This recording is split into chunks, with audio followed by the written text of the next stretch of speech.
My knees tremble. The pendant at my chest burns, cold and sharp, like it knows something I don't. I want to move, to run, to disappear before anyone notices how close I am to breaking. But the crowd presses in, heavy and watching, and the panic inside me isn't loud anymore. It's focused, patient, waiting for me to slip. Because if I lose control now, this won't stop with me.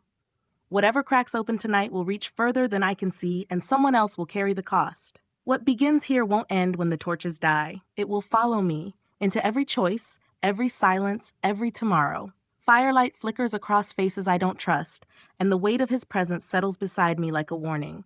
I'm not safe. Not for a second. This is Bound to Blood and Moonlight, a good werewolf romance. As always, I read for you, and you enjoy the plot. Subscribe if you haven't yet. Let us read. Chapter 32. The Frame.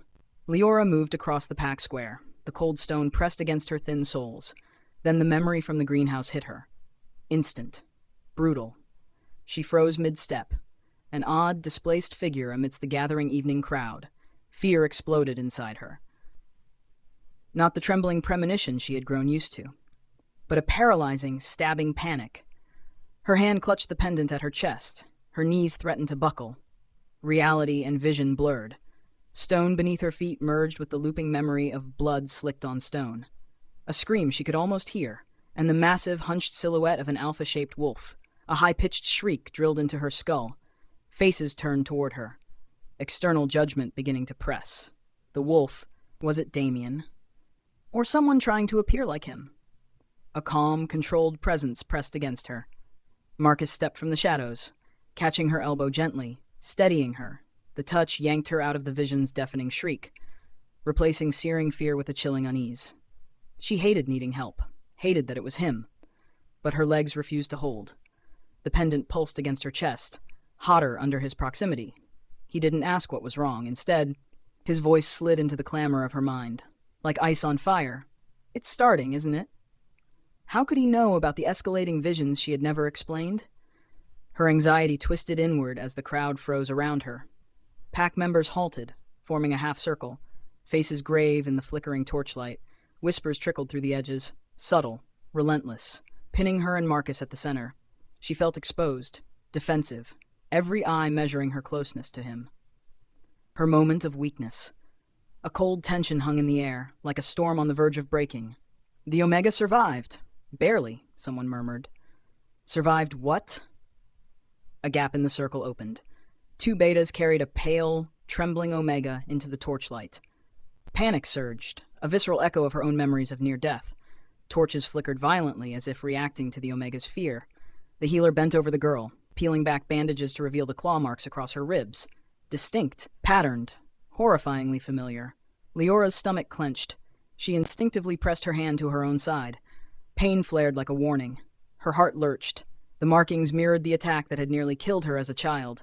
Her mind swam, torchlight blurring. Her body frozen. Who could be recreating that horror? Marcus shifted closer, his presence deliberate, unsettling. The faint scent of cold roses filled her senses, grounding, yet destabilizing. He leaned near, lips almost brushing her ear. "This is only the beginning. You know that," he whispered, not asking, stating. Her certainty fractured entirely. He had expected this, understood it, and it terrified her. Amid the chaos, Elder Vara stepped forward, staff raised. Silence fell instantly. The pack obeyed, caught between fear and tradition. Leora's focus collapsed, the sense of responsibility for the disaster overwhelming her.